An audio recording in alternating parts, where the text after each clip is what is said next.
உறவுகளுக்கு வணக்கம். Credit card loan, personal loan இது இரண்டும் இல்லாதவர்கள் இல்லை என்ற நிலைமையில் தான் இன்னைக்கு நம்ம எல்லாரும் வாழ்ந்துகிட்டு இருக்கிறோம்.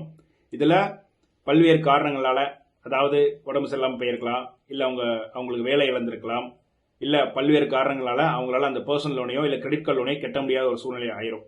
உடனே அதற்கு அந்த பேங்கோட ஸ்டாஃபா இருக்கட்டும், இல்லாட்டி ரெக்கவரி ஏஜென்ட் சொல்லக்கூடியவர்கள் நம்ம வீட்டுக்கு வந்து நம்மளை ஹராஸ் பண்றாங்க, இல்ல நம்ம வேலை பார்க்குற இடத்துக்கு வந்து நம்மள வந்து ஹராஸ் பண்றாங்க, ரொம்ப தரைக்குறைவா பேசுறாங்க, மன உளைச்சலுக்கு ஆளாக்குற மாதிரி பேசுறாங்க அப்படின்னா அப்படி அவங்க பேசக்கூடாது.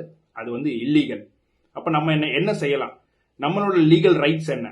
நம்ம அதற்கு என்ன செய்யலாம் அப்படின்னு பாத்தீங்கன்னா, நீங்களே ஃபார்மலா ஒரு கம்ப்ளைண்ட் பேங்குக்கு, இந்த மாதிரி எனக்கு சூழ்நிலை இருக்குது, இப்போதைக்கு என்னால் கட்ட முடியாது, எனக்கு டைம் வேணும், எனக்கு இது ரீஸ்ட்ரக்சர் பண்ணி கொடுங்க அப்படின்னு நீங்க ஒரு லெட்டர் அனுப்புனதுக்கு அப்புறம், நீங்க லெட்டர் அனுப்பலாம், இல்லாட்டி ஒரு வழக்கறிஞர் மூலமாக நீங்க நோட்டீஸ் அனுப்பலாம். அனுப்பிட்டீங்கன்னா நீங்க அனுப்புனதுக்கு அப்புறம் ரெக்கவரி ஏஜென்ட்டோ இல்ல பேங்க்ல இருந்து ஸ்டாஃபோ உங்க வீட்டுக்கோ நீங்க வேலை பார்க்குற இடத்துக்கோ வந்து ஹராஸ் பண்றாங்க அப்படின்னா அது இல்லீகல். நீங்க தாராளமா அவங்க மேல போலீஸ்லயும் கம்ப்ளைண்ட் கொடுக்கலாம், நீதிமன்றத்திலையும் அவங்க மேல புகார் கொடுக்கலாம். இந்த மாதிரி உங்க ரைட்ஸை நீங்க தொடர்ந்து நம்ம தெரிஞ்சுக்கணும். நம்ம தெரிஞ்சிக்காம சமாளிக்கிறதுல எந்த பிரயோஜனமும் இல்லை. சட்டம் தெரியாமல் நாம் நம்மளை பாதுகாத்துக் கொள்ள முடியாது. விபி சிங், சட்ட நண்பன் இயக்கம்.